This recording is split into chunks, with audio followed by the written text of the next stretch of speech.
Olá, meu amigo, minha amiga, é um prazer enorme estar aqui com você hoje, nesse domingão abençoado. Uma boa noite para você. Esse é o vídeo número 5, hashtag vídeo 5, tá? Você vê no começo do vídeo aí o número do vídeo para você poder acompanhar todos durante o dia. E hoje a gente está cheio de informação. Eu vou tentar não me estender muito ao vídeo, mas eu acredito que esse vídeo vai chegar a uns 20 minutos, porque tem muita informação chegando para você, tá? Então, seja muito bem-vindo para que você possa se situar. Hoje é o dia 29 de janeiro, tá? Vídeo das 9 horas da noite para você. A gente já chega com informação. Lembrando você que ainda não é inscrito, se inscreve no canal. Se é novo no canal, eu sou o Dr. Sandro Gonçalves, sou advogado, sou jurista, filósofo político, e o intuito do canal é fazer análise política e jurídica de tudo aquilo que acontece, mas trazendo de uma forma simples que você consegue entender realmente como a política brasileira está e como a coisa está complicada. Vamos lá. Já vou começar trazendo uma matéria. O jornal A Trombeta trouxe essa matéria. Para o Exército, a Guarda Nacional é desperdício de dinheiro. Ou seja, depois dos atos do dia 8, o governo federal está usando isto como desculpa para criar uma Guarda Nacional. Uma Guarda Nacional que fica fora do militar, dos militares, e fica à disposição do presidente eleito. Você quer um exemplo de um país que tem uma guarda assim? Venezuela. O grande problema é que essa guarda é ideológica. E o grande medo é que essa guarda, ao deixar de ser uma guarda realmente de defesa, passa a ser uma guarda repressiva. Em vez de ser uma guarda ostensiva, passa a ser uma guarda repressiva. Começa a bater em manifestantes, começa a fazer tudo aquilo que não deveria fazer, igual acontece na Venezuela, violando assim os preceitos constitucionais. Então o Exército teceu críticas. A Celina Leão, que é a nova, pelo menos interina, a governadora do Distrito Federal, assumiu no lugar do Ibanez Rocha, por uma medida totalmente arbitrária tomada pelo Supremo, que afastou um governador eleito, também falou que isso aqui é gasto de dinheiro desnecessário, desperdício de dinheiro, tira a autonomia de um ente federado que está previsto na Constituição e também abre espaço para arbitrariedade. A gente não pode permitir que isso aconteça, tá? Vamos lá. Os assuntos do dia 8 ainda continuam repercutindo, tá? O interventor do Distrito Federal, vamos lembrar, o Lula, assim que começaram a acontecer aqueles ataques absurdos do dia 8, o Lula editou um decreto de intervenção. O interventor decretado por Lula foi indicado por Dino, escolhido por Dino, tá? É o Capelli. O Capelli tem críticas graves ao Capelli por ser de movimentos sociais, da UNE, e totalmente comunista. Era do PCdoB, inclusive ele foi um dos responsáveis por trazer o Fidel Castro no Brasil. E agora, ele trouxe mais uma apuração, segundo ele, a PM do Distrito Federal mandou não formados à rua e deixou os veteranos em casa. Ou seja, o intuito deles era proteger os veteranos e mandou os não formados. Só que assim, a crítica não acaba por aqui não. Porque a decisão que o Capelli trouxe, inclusive jogando toda a responsabilidade sobre o Distrito Federal, segundo o Marcos Duval, que é um senador eleito pelos republicanos do Espírito Santo, o Marcos Duval fala que eles iam jogar a culpa para o Distrito Federal para cobrir a culpa, para cobertar a culpa que o Flávio Dino tem. Porque um dia antes tinha uma minuta dando poderes para o Flávio Dino atuar. E essa minuta, o Marcos Duval trouxe ela à tona. E o Flávio Dino não atuou. Ele tinha 1.800 homens para agir. E esses 1.800 homens não agiram. Então, o Marcos Duval está em pé de guerra com o Flávio Dino, em virtude dessa situação. Tá? E essa informação nova aí, de que somente os não formados foram para a rua, é mais uma tentativa de incriminar a Polícia Militar do Distrito Federal, que não muda nada. Tanto faz se é veterano ou se não é veterano. Está em capacidade plena do exercício? Então, não há o que se falar. Vamos falar de uma baixaria aqui, de uma coisa vergonhosa aqui. O site do PT sofre ataque hacker com mensagens contra Lula. A página oficial do presidente, em outro endereço eletrônico, não foi atacada e segue sem alterações. Desculpa a expressão, não costumo usar a expressão mais baixa, não, mas para mim um idiota útil faz uma ação como essa que não ganha nada. Não tem lucro, não tem vantagem.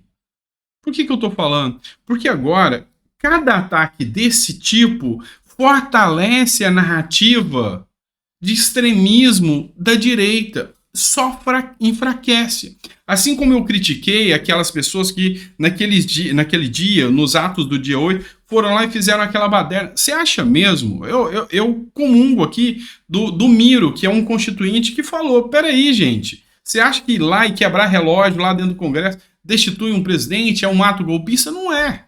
É um ato de vandalismo, isso sim. E a mesma forma, atacar um site, por mais que você não goste do PT, atacar um site, sabe o que faz?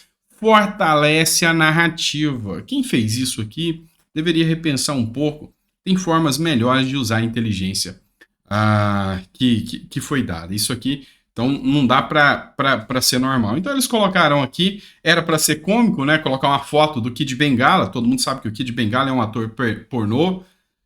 Vocês sabem do que se trata, não preciso entrar em detalhes.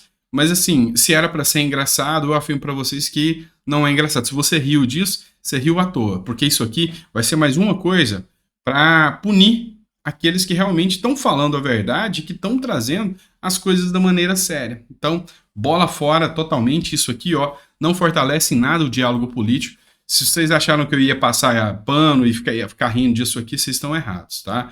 Eu, literalmente, acredito na democracia, na liberdade de expressão e acredito nas coisas feitas dentro da lei. Eu sou um legalista, vocês sabem disso. Então, bola fora esse ataque hacker aqui, tá? Vou ter que reiterar isso aqui porque a matéria é importante. Já falei 3 vezes disso, mas eu preciso reiterar de forma rápida.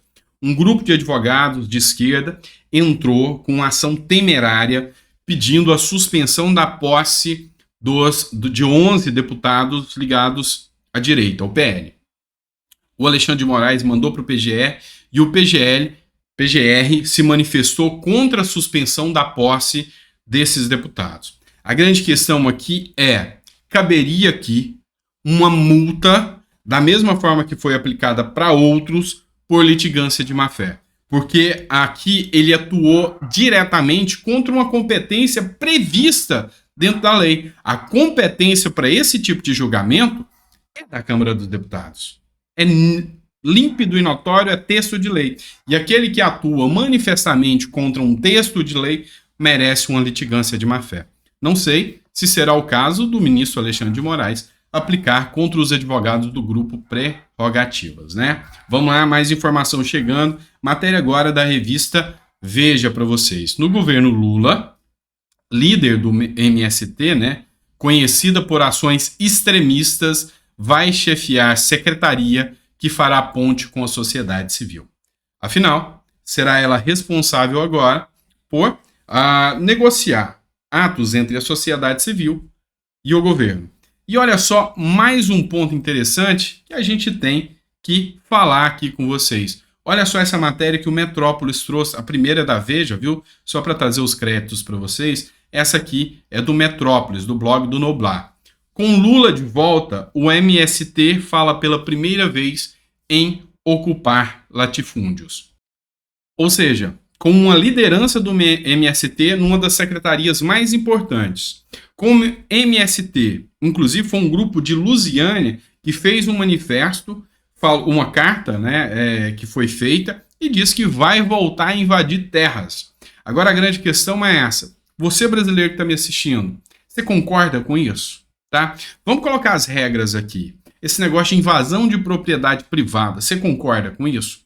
Porque o governo fazer um planejamento, um trabalho de reforma agrária é uma coisa.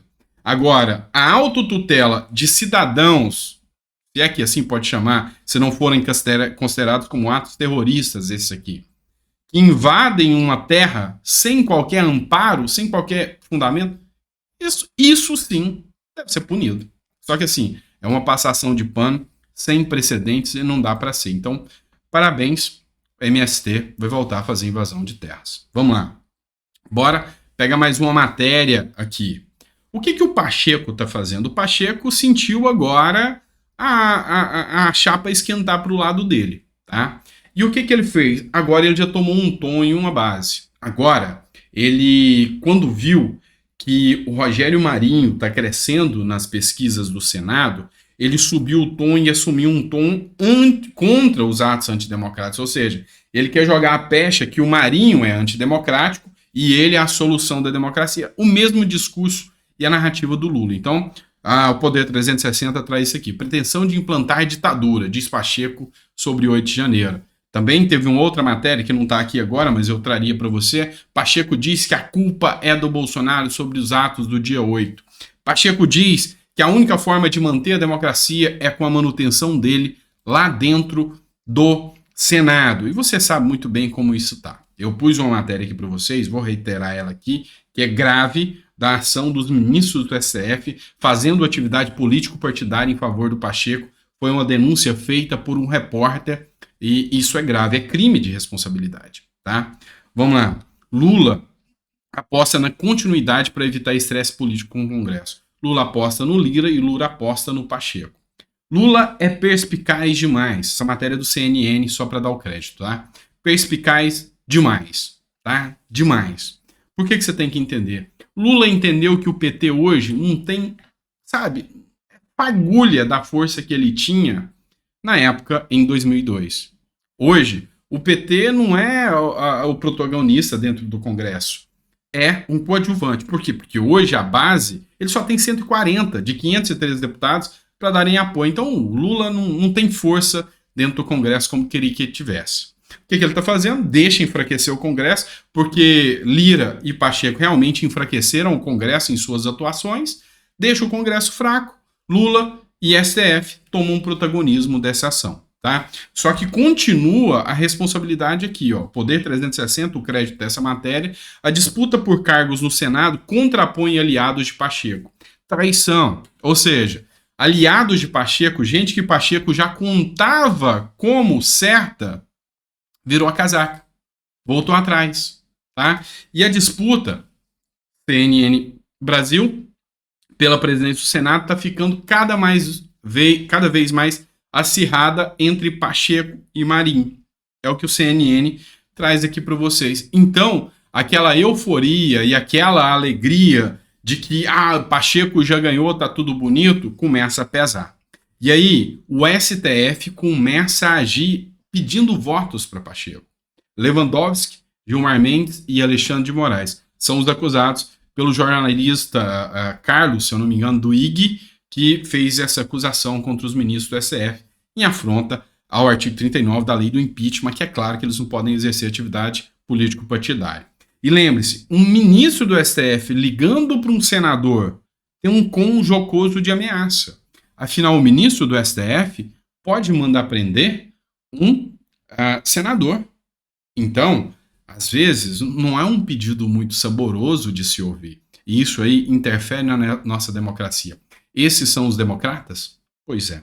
Essa é uma discussão grave. Mas olha só, por fim, existe uma mobilização, um grande movimento, e aqui eu dou parabéns para o Gustavo Gaia, que iniciou esse movimento contra Pacheco, e também ao MBL, que aderiu a esse movimento. Não sei nem se os dois estão alinhados. Eu sei que estão no mesmo caminho. Se um está ajudando o outro, você ainda está com essa birrinha boba, achando que a briga aqui é por visualização ou por notoriedade, sei lá o que quer que seja. Se eles ainda acreditam nisso, está na hora de sair do playground e começar a entrar na vida real e começar a entender. As regras do jogo são sérias. As ações que Lula vem fazendo com alinhamento com ditaduras, com cessação à liberdade, cessação à liberdade de expressão, são graves. Para eles ficarem com molecagem e briguinha entre um e o outro, igual a Janaína Pascoal, lastimavelmente fez ofensas aos bolsonaristas, os chamando de burros. É hora de parar com isso, crescer, sair do playground, subir para a sala de aula, aprender de novo, senão PT continua em 2026, vocês sabem disso, tá? Vocês sabem disso. E o que o Flávio Bolsonaro fez, essa matéria do CNN? Ele fez uma coisa que eu achei coerente e inteligente. Ele, como a votação está secreta, e os senadores vão usar sempre desse argumento, o que o Flávio Bolsonaro vai fazer? Ele vai pedir aos colegas do PL que mostrem o voto à presidência do Senado. Ou seja, aquele que mostrou o voto foi contra Pacheco.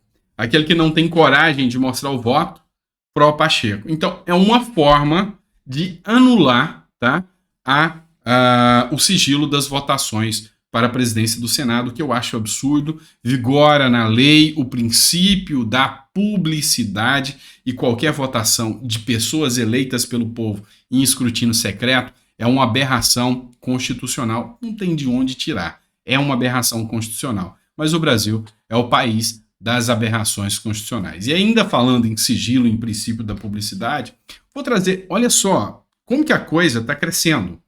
Um tweet da Mônica Bergamo, tá? E ela foi altamente atacada pelos bolsonaristas e tal. Só que agora as regras do jogo são outras. Aquele que era seu inimigo vai ter pontos em comuns com você. Ou você não aceita, é mais ou menos você odiar uma pessoa, mas aí você tá morrendo de fome. Ou então você tá doente.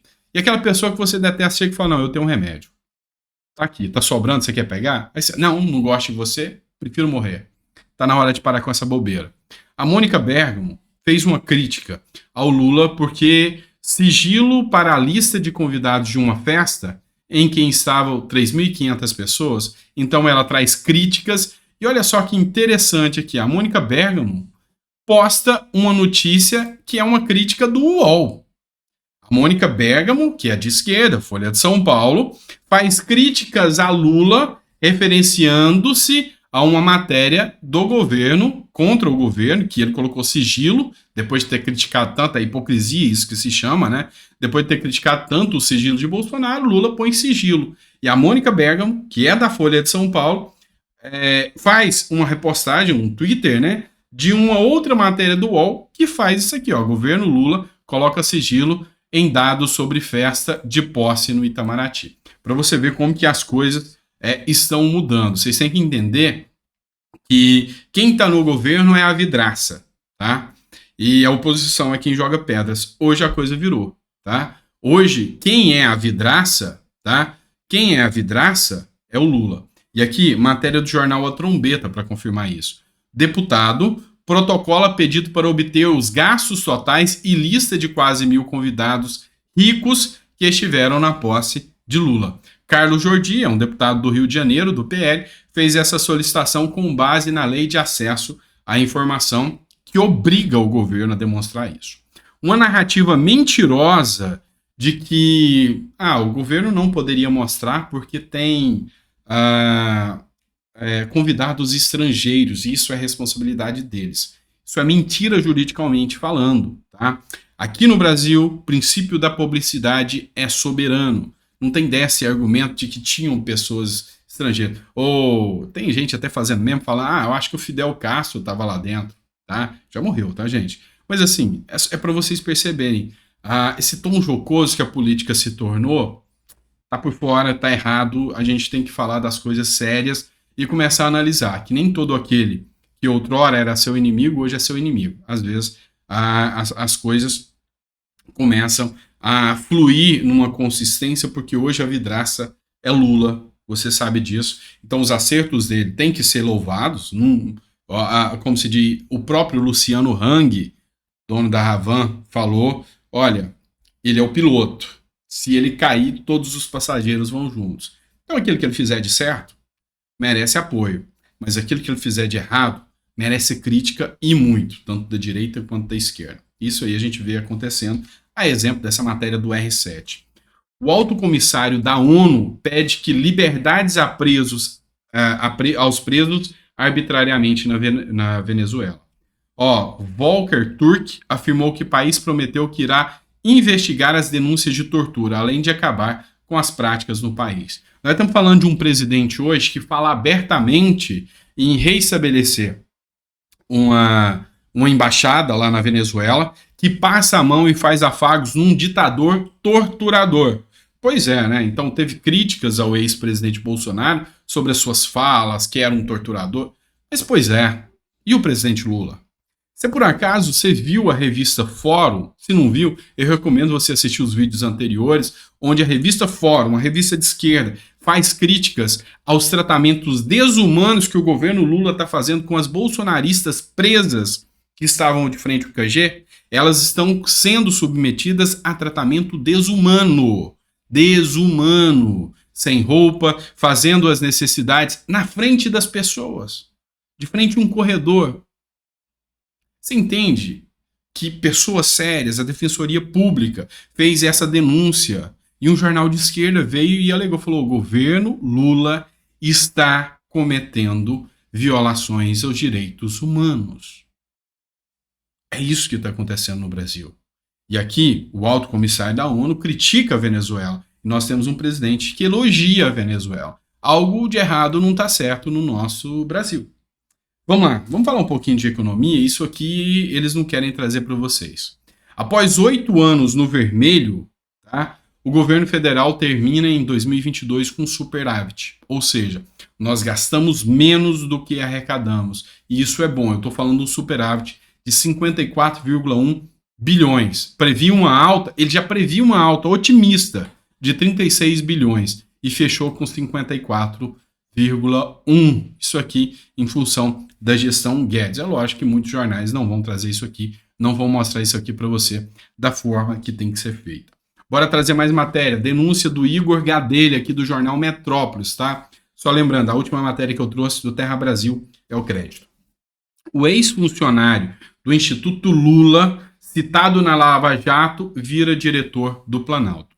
Servidor nomeado foi alvo de busca e apreensão na mesma fase da Lava Jato, em que Lula foi conduzido coercitivamente por depor em São Paulo, tá? Então, em portaria assinada pelo ministro da Casa Civil, Rui Costa, o Paulo Canguçu André foi nomeado a um cargo lá no Palácio do Planalto. Pois é, gente.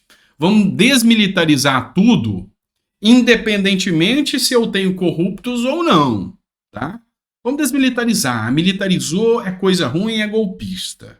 Agora, acusados na Lava Jato, condenados, e a gente tem assim uma série de pessoas que estão integrando aqui, inclusive ministérios, que são alvos de investigações, que são alvos de ações por improbidade, dentre outras situações. E o que eles ganham? Cargos, tá? Algo de errado não tá certo. E eu relembro Boris Casoy. Isso é uma vergonha e tem que ser considerado como tal. A gente não pode tornar o que é errado, que é comum, como algo normal, tá? É errado e é comum, acontece muito, mas não é normal, tá? Isso você tem que saber. Vamos falar agora de um ponto importante ainda do jornal Metrópolis, Paulo Capelli, tá? O crédito da matéria. Tarcísio e Zema adotam posturas diferentes ao falar de Alexandre de Moraes.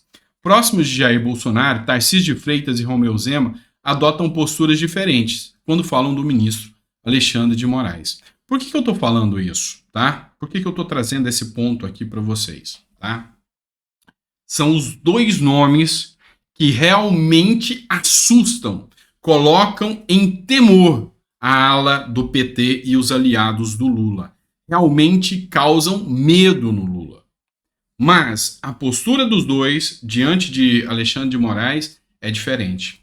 Tarcísio buscou um tom muito mais ameno, calmo, de conciliação e de mostrar só resultados. Zema já parte para um tom mais crítico, assim como Bolsonaro era. Então Zema criticou, falou que Alexandre de Moraes tomou uma medida arbitrária ao afastar o Ibanez. Zema diz que as nossas liberdades estão violadas, ou seja, Zema assume a postura do partido que ele é, do Novo. O Novo tem coragem, tem peito para assumir isso. Então, nessas duas situações, nós temos dois temas, dois espectros totalmente diferentes de opositores ao governo Lula. Tarcísio tomando uma postura mais calma, mas algo me cheira que Tarcísio prefere segundo mandato em São Paulo do que presidência em 2026. Zema não. Zema não tem segundo turno, ele vem para o tudo ou nada. E eu vejo que ele tem interesse sim na presidência. Então, por isso, um tom mais crítico e mais questionador de Alexandre de Moraes. Vamos falar um pouco mais também sobre as ações do PT. Eu estou tentando mostrar para você que agora é hora da gente sentar e refazer a estruturação todinha para 2026. É assim que a política funciona. Vou te trazer um exemplo. Esse aqui é o Requião Filho, tá? Ele é deputado estadual, se não me engano, Paraná ou Rio Grande do Sul, tá? Pelo PT.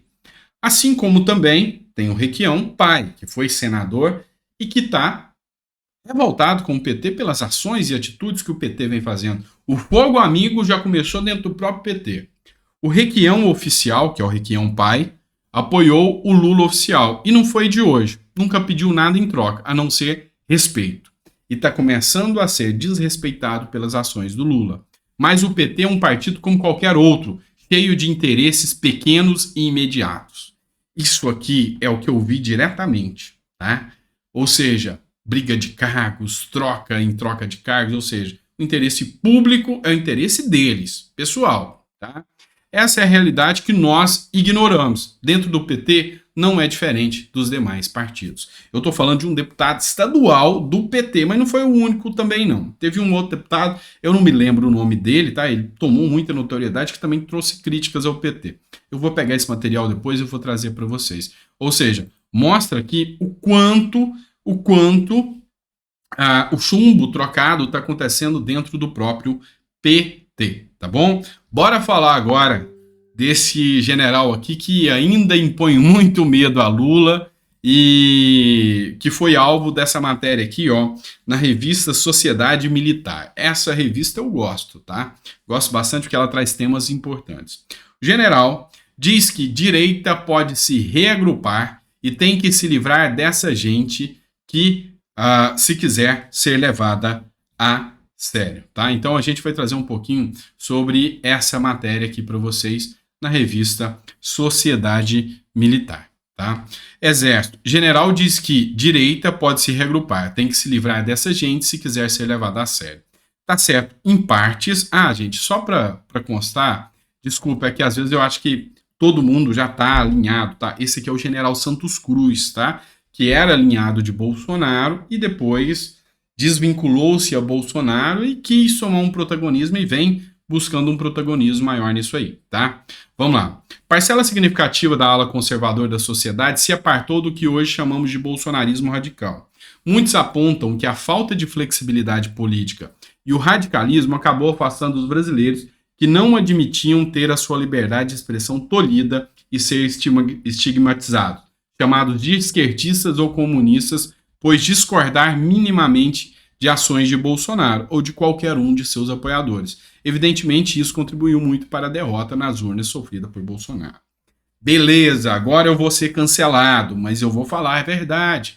Eu disse para vocês que eu tenho que cumprir aqui dentro do que eu acho que é certo, tá? Ele não está de todo errado, não. Por que eu acho que não está de todo errado? Realmente existiu uma ala que não se abria para o debate, para o diálogo. Uma ala que deveria ter discutido mais e conversado mais. E que qualquer um que tecesse qualquer crítica a Bolsonaro era taxado como um inimigo ou traidor. E Santos Cruz sentiu na pele isso aqui. Moro sentiu na pele isso aqui. E isso acabou tirando aliados de Bolsonaro. Lembre-se de uma coisa. A política precisa de aliados. E não necessariamente aliados são amigos. A partir do momento que o Bolsonaro e o bolsonarismo trouxe isso para o espectro íntimo, ou seja, intimidade, você é meu amigo, você é fiel ou deixa de ser, ele quebrou muitos ciclos e muitos elos. Deixa eu te dar um exemplo, eu acabei de falar de Tarcísio de Freitas agora. Tarcísio de Freitas toma um tom mais prudente e conservador. Isso caracteriza Tarcísio de Freitas como um inimigo? Nunca. Não. Entenda bem, Tarcísio de Freitas está sendo prudente. Ele tem um Estado, e que é um Estado-país dentro do nosso Brasil, que ele precisa cuidar. E ele está visando os cuidados do Estado. Zema também está cuidando do seu Estado. Mas Zema tem uma visão. Zema quer, 2026, talvez se lançar como presidente. E é lógico que ele vai ter que vir com um tom mais de críticas. E vamos lembrar que Zema foi um crítico de Bolsonaro em muitos pontos. Então, assim, para não cair de novo na mentalidade de Lula 2026 ou alguém nomeado por ele, a direita tem que se reinventar. E Santos Cruz não está de todo errado, tá? Eu sei, você não gostou do que eu falei, pode me criticar. Mas assim, eu falei de coração, porque realmente eu acredito que a gente precisa de um Brasil melhor. E os erros do passado mostraram a vocês o que aconteceu. Ou não, né?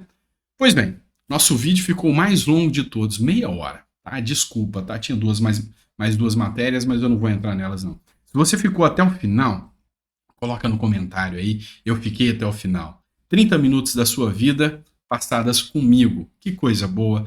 Eu fico feliz dessa sua confiança em mim, no meu trabalho. Mesmo que às vezes eu fale alguma coisa que você não concorde. Mas é assim mesmo, tá? É assim mesmo. Às vezes, nem sempre eu vou conseguir acertar e nem sempre eu vou ter a mesma visão que você. O pluralismo de ideia, a discussão, a democracia é feita assim, tá bom? E se tiver algum ponto positivo aí no vídeo, fala pra mim, tá? Coloca aí pra mim, não, eu gostei, tá? Foi bom, valeu a pena os 30 minutos aí de diálogo contigo, tá bom? Um abraço, fica com Deus, que a sua segunda-feira seja abençoada, repleta de bênçãos e que só coisas boas estejam diante da sua vida, tá bom? E eu acredito no nosso Brasil, o nosso país é lindo, o nosso país é abençoado, a gente ainda vai reverter muitos pontos negativos desse país. Eu acredito e eu espero que você acredite comigo. Abraço.